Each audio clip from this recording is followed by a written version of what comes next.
amigos, eu espero que vocês estejam bem. Vocês estão trabalhando conosco as orientações do irmão José sobre a psicografia de Carlos Bacelli e nós vamos trabalhar aqui no livro De Ânimo Firme, no capítulo 77, que se chama Nada e Ninguém. Nada e Ninguém. Vamos ver o que ele está trazendo para nós aqui com esse título? Aguardas pela vida espiritual, entretanto, não raciocinas de quê? Olha que interessante. Antes dele trazer o raciocínio que a gente precisa ter, aguardas pela vida espiritual. Vírgula. Ele não está encerrando o texto, não. Aqui é um parágrafo. Então, ele já fez uma vírgula aqui para a gente parar para pensar. Aguardas pela vida espiritual. Todos nós estamos esperando pela vida espiritual. Todos nós estamos aguardando alguma coisa. Todos nós temos a expectativa de alguma coisa. Todos nós vislumbramos alguma coisa. Até aquela pessoa que acha que não tem nada depois que morre, mas ele também tem projeto lá no inconsciente dele. Aí olha o que o irmão José coloca. Aguardas pela vida espiritual. Entretanto, não raciocinas de quê? Embora na Terra te encontras vivendo exclusivamente pelas faculdades do Espírito. Olha, se a gente aguarda pela vida espiritual e estamos encarnados, a gente está vivendo em função de alguma coisa, daquilo que eu espero, daquilo que eu aguardo, daquilo que eu gostaria. Não é que eu terei, eu gostaria de ter. Por quê? Para atender o que eu gostaria, eu tenho que fazer aqui.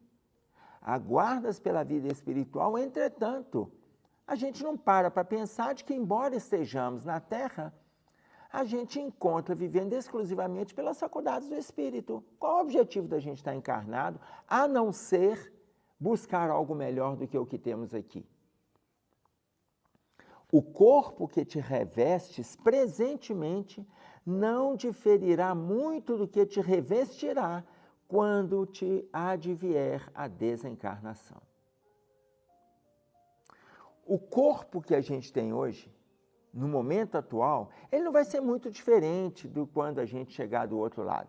Claro que com algumas marcas que hoje o corpo nos impede de ver. Algumas marcas que estão no perispírito.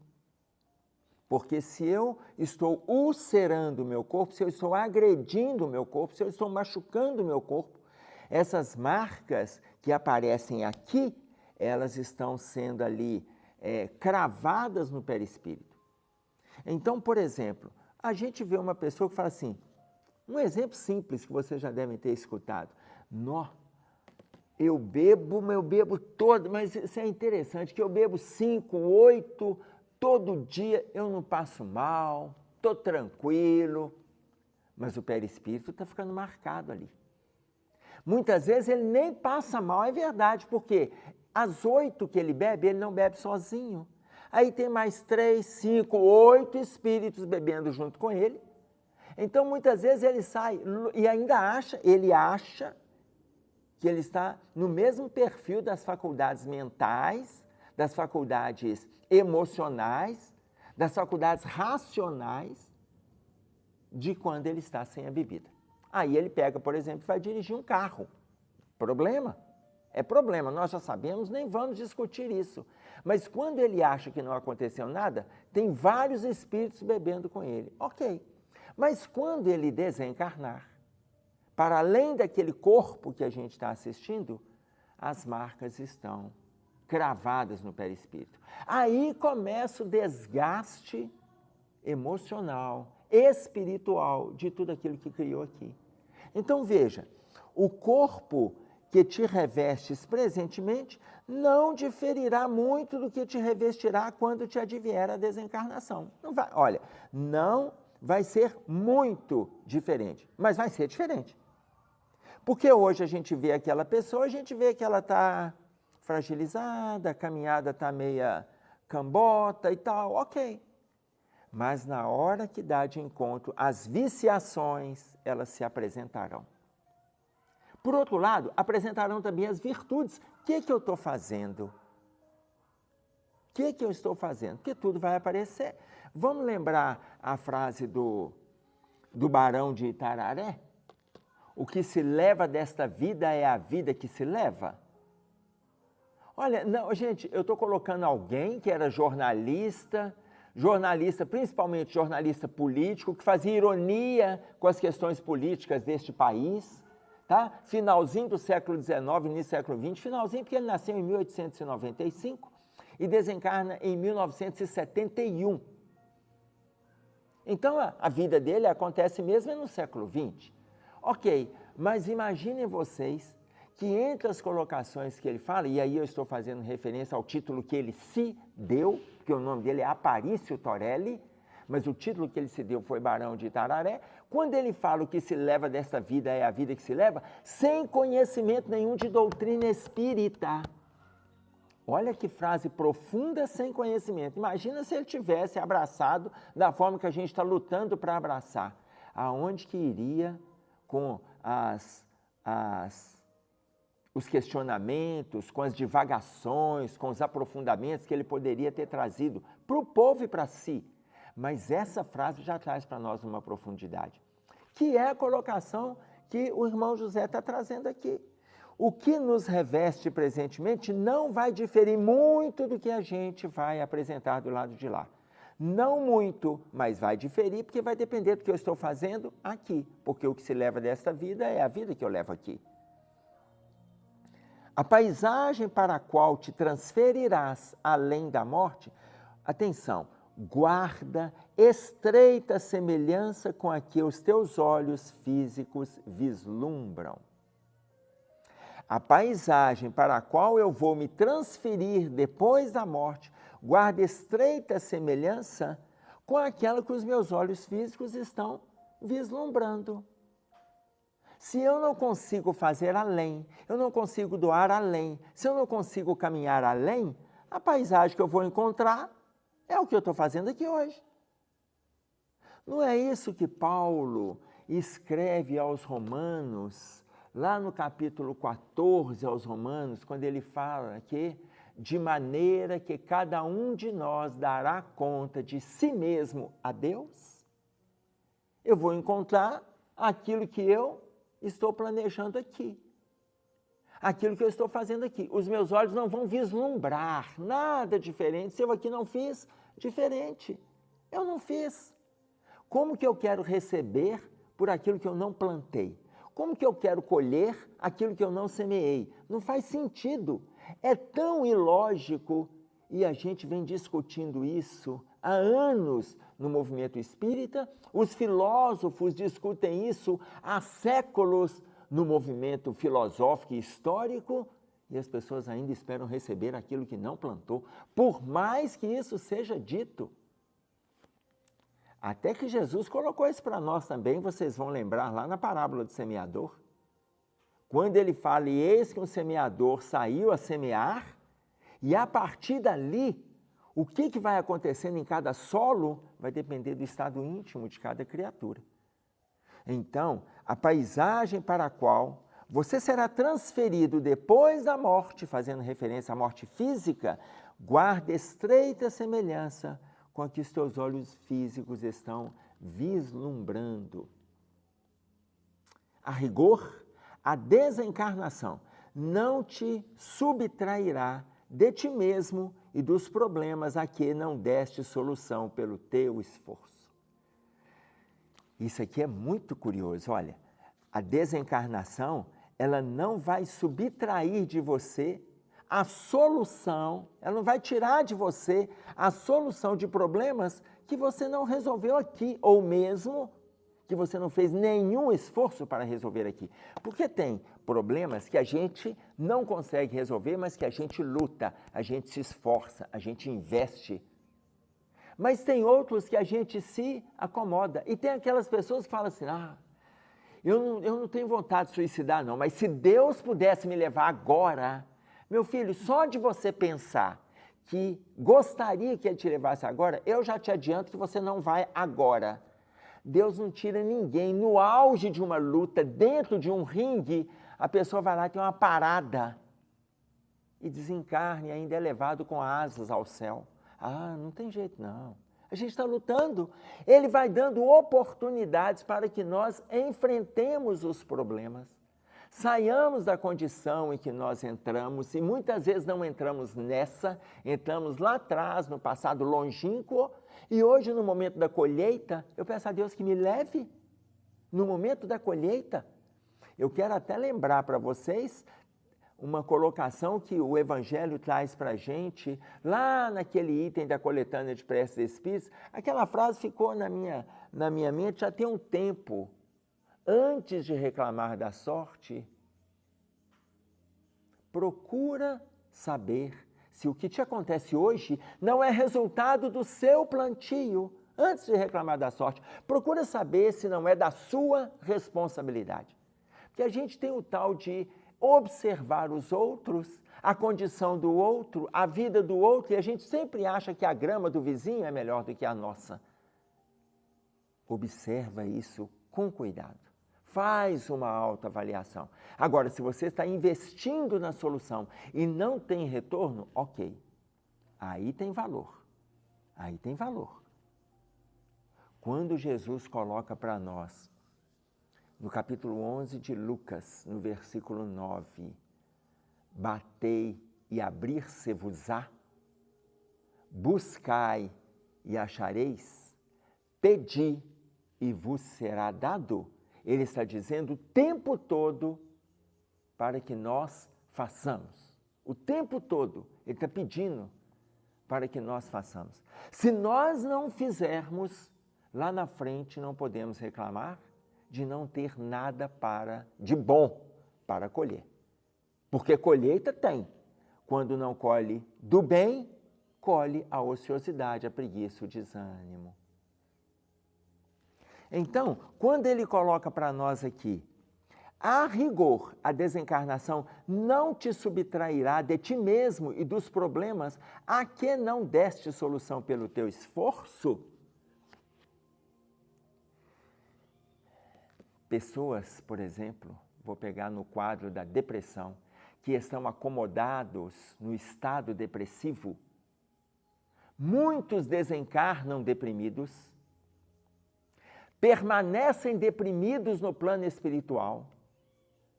Quando sai da zona de sofrimento e da dificuldade, que se acomodaram, que se deprimiram e não lutaram para sair, não lutaram. E aí a Joana de Ângeles pede para que nós façamos isso no capítulo 59 do livro Lampadário Espírita, mesmo quando as pessoas não lutam, elas permanecem deprimidas do outro lado. Mas quando lutam e desencarnam deprimidos, fica mais fácil entender o consolo, entender o conforto, perceber a orientação. Mas quando não o fazem, muitas vezes continuam com aquele que a gente chama aqui na nossa linguagem de farol baixo no plano espiritual. Tiveram pessoas que chegaram para mim e falaram assim, Emerson, mas se eu desencarnar agora, nesse estado que eu estou, aí o meu mentor vai encontrar comigo, vai me orientar, eu vou entender por que eu estou assim e eu melhoro. Eu falo, meu filho, primeiro, já é louvável a sua ideia de pensar que no estado que você está, o seu mentor já vai te receber. Porque se você não luta aqui, por que uma pessoa extremamente batalhadora, um espírito extremamente lutador, já vai chegar e te receber? A gente vai encontrar as sintonias que a gente acessa no nosso dia a dia. Nós temos espíritos nós temos pessoas que estão desencarnando deprimidos, permanecem espíritos deprimidos no plano espiritual, saem do movimento de sofrimento, estudam, aprendem, mas ainda reencarnam com o perfil depressivo na Terra. E aí, conversando com uma médica pediatra e depois com um psiquiatra, os dois do movimento espírita, ela falou assim, Emerson, eu estou recebendo crianças no meu consultório de 6, 8 meses, até 1 ano de idade, tomando medicamento antidepressivo. E aí, espíritos que vieram deprimidos e que não conseguiram sair deste estado com todas as orientações. Por quê? Porque tem que ter esforço, gente. Tem que ter luta, tem que ter investimento. Emerson, mas uma criança, essa criança hoje naquele corpo infantil é o mesmo espírito de ontem que está colhendo o que ele plantou. Aí ele nasce num lar que vai ter culto, ele nasce num lar que tem evangelização, ele nasce num lar que vão abençoá-lo com a água fluidificada, ele nasce num lar que vão trazer uma equipe de passes para... Ah, mas como é que percebe que um bebê está deprimido? O bebê não suga, o bebê chora frequentemente, o bebê não manifesta insatisfação quando está com a fralda suja de cocô, não manifesta o desejo da fome, ainda que ele esteja com fome, passou da hora dele amamentar. Quando coloca no peito, ele não consegue fazer esse movimento de sucção. Então, veja, existem vários componentes que podem associar. Até René Spitz, psicólogo americano, no livro Primeiro Ano de Vida, ele coloca isso para nós. Então, imaginem vocês, a pessoa muitas vezes não está fazendo movimentos de mudança e acha que no auge da luta ele vai ser retirado. Não vai, gente. E aí nós temos que fazer esforços. Depois, se vocês tiverem a chance de observar, Manuel Filomeno de Miranda tem falado, tem um capítulo que se chama Episódio Depressivo no livro Tormentos da Obsessão, na psicografia de Divaldo Franco, e ele traz inúmeras orientações, entre elas a importância de nós nos envolvermos com a luta para não repetirmos do lado de lá aquilo que estamos vivenciando do lado de cá. Mas essa luta tem que ser aqui, tem que começar aqui, até para que o nosso esforço seja valorizado lá. A Terra é tão somente uma das, atenção, múltiplas dimensões espirituais em que o Espírito estagia. Múltiplas dimensões espirituais. Nós não conseguimos ter ideia do que significa múltiplas dimensões espirituais, evoluindo de corpo em busca da perfeição.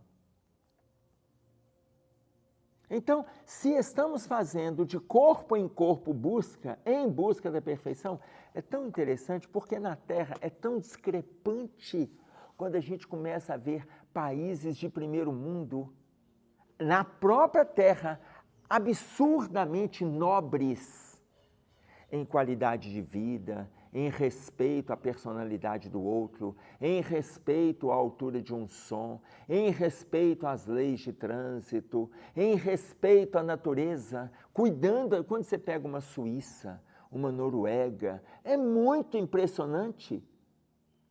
Aí muitas vezes a gente fala, eu tinha que nascer lá, e eu lá sou disciplinado para estar nesses lugares. Avalia. Eu preciso ter um mínimo de esforço. Por quê? Porque nada e ninguém, que é o título nosso, não vamos receber melhor que o que a gente tem feito aqui, se nós assim não o fizermos. Para tudo isso, é importante um valor que a gente faz referência com frequência, que se chama vontade. Como coloca para nós o Livro dos Médiuns, no item 131, atributo essencial do espírito. O que não consegues realizar onde te encontras será dificilmente realizado alhures, desde, é óbvio, que não te decidas a fazê-lo. Se eu não começo a fazer hoje, por que lá na frente... Ah, não, no plano espiritual eu vou começar a fazer. Eu não começo hoje? Às vezes tem pessoas que falam assim, mas hoje a carcaça física me impede. Que a carcaça física te impede? Lá eu vou estar liberado, vai estar com a carcaça espiritual muito mais pesado do que a carcaça física, se não começar a fazer hoje. Então, se a gente não começa hoje, olha a questão dele. O que nos faz pensar que nós vamos começar em outro lugar, em outra dimensão? O que nos faz pensar? Uma pessoa que não estuda, ela não estuda, não está fazendo nenhum movimento para aprender, para conhecer, para lutar, para investir, não está fazendo nenhum movimento. O que faz pensar que ela vai ser um grande intelectual lá na frente, a não ser que ela tenha essa bagagem plantada no estado íntimo dela, construída há séculos, talvez há milênios? Fora isso, inclusive esses, eles já começam desde cedo. Muitas vezes eles não estudam porque eles não dão conta de ficar sentado. Aí eu estou falando do outro perfil de intelecto. quociente de inteligência, um outro perfil. Eles não dão conta, muitas vezes, das nossas dimensões aqui. Tá claro? Então, eles vêm e vão trabalhando. Olha, vocês vão lembrar de Steve Jobs, depois vocês assistem um filme lá. Ele nunca entrou numa universidade, a primeira vez que ele entrou numa universidade foi para fazer uma palestra para a turma de direito, na qual ele era homenageado. Aí ele entra, na hora que ele está diante da família, aquele alunado lá do direito, ele fala, olha, isso aqui que é a universidade? E ele já era esse monstro da tecnologia que a gente conhece. Olha, gente, veio aqui para... Estamos nos comunicando aqui graças a essa mentalidade, tá claro? Que hoje abre espaço para o mundo inteiro intercambiar, tudo bem? Fora isso, a gente pode desejar, mas a gente tem que começar a fazer. A chamada morte em si é acontecimento periférico que não te altera a substância do ser. Se a minha substância não me traz nada de novo, a morte não vai mudar muito o contexto que eu estou abraçando aqui. Com um detalhe, é que vai ser em cima das consequências do nada que eu faço. E no último parágrafo ele traz para nós, embora o desenlace físico te possibilite muitas reflexões, se efetivamente desejas alguma mudança para melhor em tua vida, isto só acontecerá pela tua decisão de fazer o que nada e ninguém pode fazer por ti. Olha o título nosso aqui. Repetindo, embora o desenlace físico te possibilite muitas reflexões, vai vir realmente. Desencarnamos, vão vir várias reflexões. Se efetivamente desejas alguma mudança para melhor em tua vida, e aí nós não estamos falando só da vida física, também da vida que virá, isso só acontecerá pela tua decisão de fazer o que nada e ninguém pode fazer por ti. É muito interessante essa colocação aqui,